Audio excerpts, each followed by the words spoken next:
Any others that I missed? Just so we're clear on our points of view, that we're not just crazy heretics going, 9/11 was us putting C4 and blowing up buildings. Right, exactly, and that's the point I want to drive home. I'm glad you brought that up as well. I want to drive that point home to the listeners.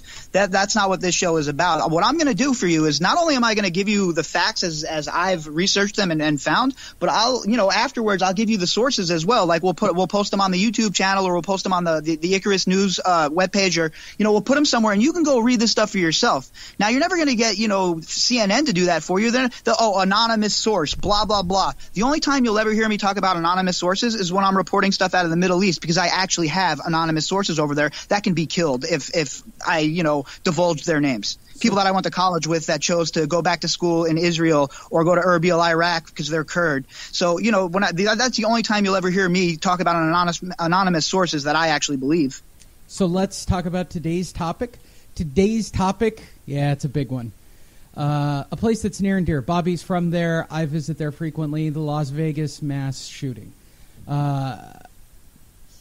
Where do I even begin about this? Okay, so approximately started, for those of you who've already forgotten, which isn't that far out there, at 10:05, a man from a storied window, let's just go with the very basics, a single shooter, that's the story we want to believe, by the name of Stephen-Paddock, started taking shots at 10:05 during the Jason Aldean set of Route 91 into a crowd across the street.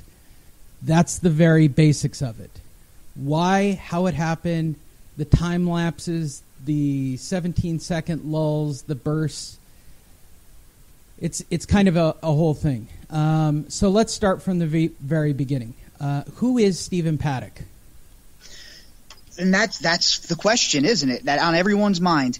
In this day and age, for somebody not to have a digital footprint, I find it very hard to believe, especially a man like Stephen-Paddock, who supposedly is a high-stakes gambler, which, once again, I don't believe. There's no such thing as high-stakes slot machine players. If you're a high-stakes gambler, you're playing on the slot floor. You're playing on the floor, or you're a sports bettor. So Stephen-Paddock is supposedly this gambler who came to Vegas and, lived in Mesquite, lived in Vegas, lived in Reno, blah, blah, blah, bounced around. But earlier on in his career, he worked with NASA, a subsidiary of NASA. So he has some government ties already. So you have to have a certain clearance to work for a company like that, right? You're not going to get into secured places without going through a stringent background check. At least you would hope, right? That's how it's supposed to work. So, okay. So let's talk about this from the bad guy side of the law. Okay. So the only real members that are the only suspects really in this case are Stephen-Paddock, who were almost positive, right? Pulled the trigger. We can almost say with 100% that he pulled the trigger and then took his own life afterwards, right? Is that a concrete thing? I wouldn't say that that's concrete, to be honest with you. I have to tell you, look, I'm not going to say. Would you bet against it? I'd say at this point it's 50-50. I need to understand. I have a question, all right? And I'm going to read a little something from an article written by Doug Papa. He's been all over this case. He lives in Las Vegas, but the Review Journal won't run his stuff, so he has to run it out of the Baltimore Examiner. He's written about 50 plus articles so far about this shooting. So he brings up a great point, and it's something I asked right away. He was talking about when they entered the room that the door was locked. So how did Steve? Now hold on, let me backtrack a bit. When they entered the room, there was an adjacent door that leads into another room. You know how the suites are on the Strip, right, at certain places. Okay, so according to the law enforcement, when the SWAT and the police breached the room and came in, and Stephen-Paddock was laying on the floor dead from a self-inflicted gunshot wound, but the other door was locked.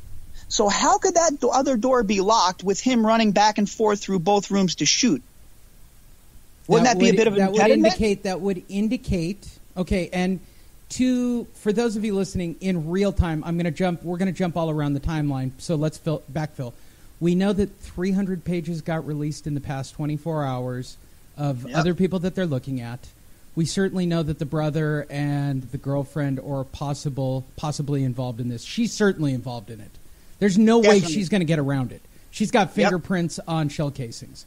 We know that Metro as well as the FBI are holding back their actual indictments because they're still trying to dot all the I's and cross the T's, because they handled it poorly. At best, Metro was overwhelmed by this situation. So I think evidence tampering or evidence in general, everything about this was just sort of a chaotic clusterfuck. So everybody's trying to batten all the hatches down, because there are people alive that will be indicted and involved in this, and they're going to have it. It's going to go under a microscope, right?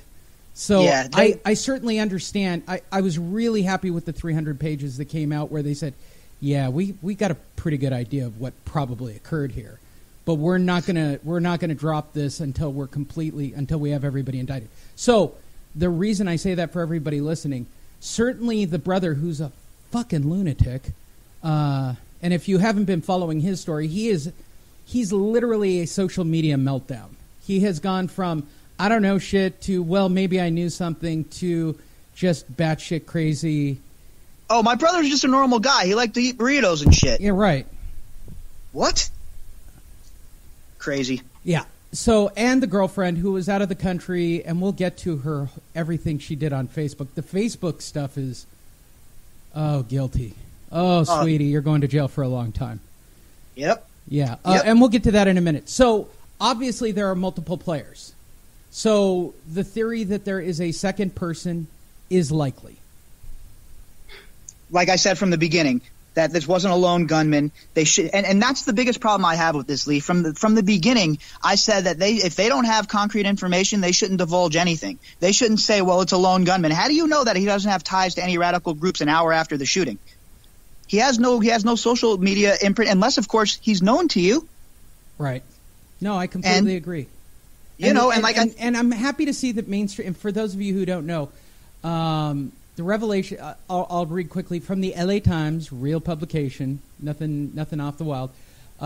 Stephen-Paddock was the only gunman spraying bullet. Yada yada yada. Well, that's not the case.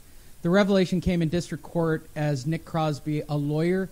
Why does the LVPD need their own lawyer involved in this? Does anybody else question that besides me? And why do they have to get sued by these companies, these media companies, to get the information out there? Right. If they want to be as transparent as they say they want to be, they should just release this stuff in good faith to the public, and they should be holding a press conference once a week. So the big deal, Mary Lou Danley, remember the name, this is the girlfriend, she was on Facebook, and the timeline on Facebook is completely insane.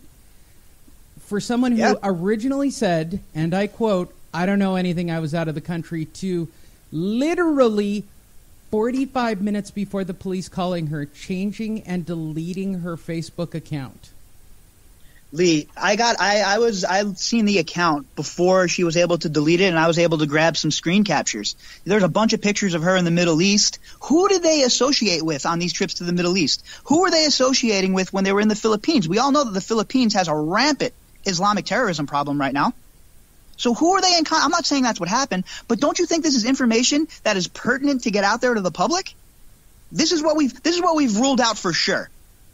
I think that's more than fair to ask from the FBI. I think it's fair to ask the questions, but as long as it's still moving forward, I'm happy to see widestream media happening right now. I'm concerned that everybody's lawyering up. Lawyering up is never going to be a good thing, and that means sealed records. And again, for those of you listening, I think at the end of the day, I don't think that there's any mass conspiracy theory here. I think we're now sheep.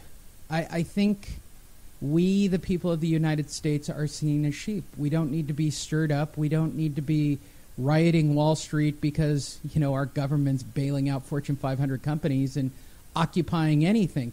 I think we're to be fed, kept quiet, and a growing economy, and your food card will be able to go get your groceries down at the 7-Eleven and a pack of smokes. I think that's not me I think that's the status quo for the country. And so I get changing the focus. I was really happy that mainstream media actually released this story, and it's across all the wires. All you have to do is type in Las Vegas shooting. In the past 24 hours, hundreds of outlets are reporting the story and writing stories on it again. Because it is a big deal. It's a huge deal, and for a long time, the only people covering it was, conservative firebrand Laura Loomer and Doug Papa. Everybody else, the local Las Vegas press, these guys that are supposed to be investigative journalists, they got a lot of explaining to do. They should be asking the hard questions and not worried about what Sheriff Lombardo thinks about them. That's not it's not their business what his opinion is. Our business as journalists is to get the facts and you bring those facts to the people and let the people decide, what's true and what's not. So definitely Dan Lee's involved. And what do we know for sure about Dan Lee? I'll throw it out there. First thing I know for sure is they have found her fingerprints on shell casings. And she has said that she went from not knowing anything about what she was doing to, you're going to find my fingerprints on shell casings. Maybe you should expand.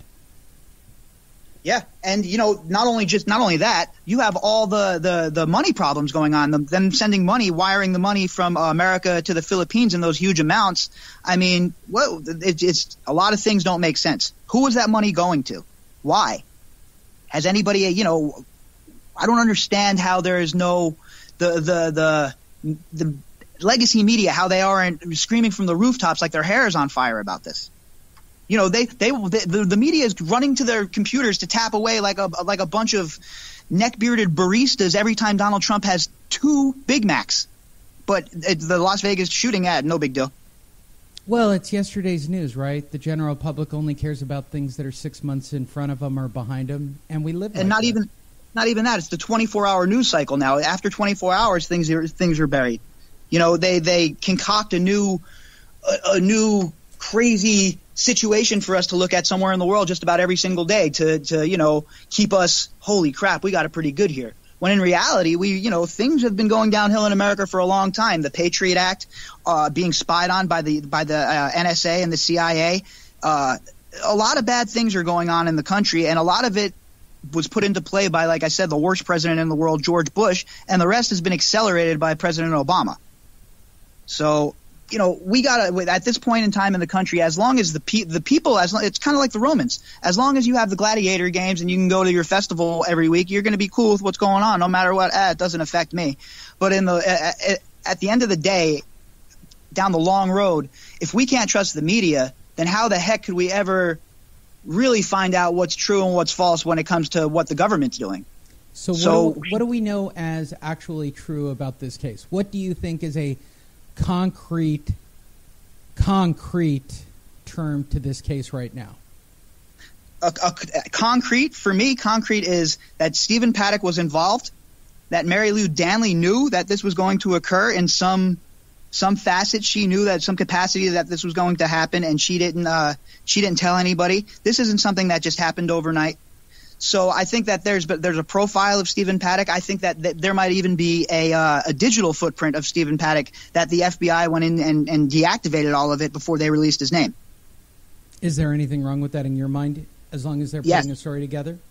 No, there's a lot wrong in that for me. I don't think that his likes on Facebook and me seeing those likes on Facebook have anything to do with your case.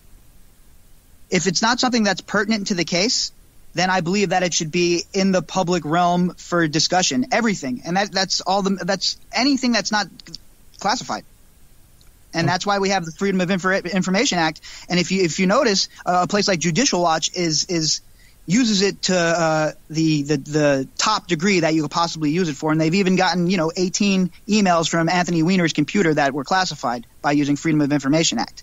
So this is stuff that we should be given, and if it's something that's pertinent to the case, redact it or just don't release it.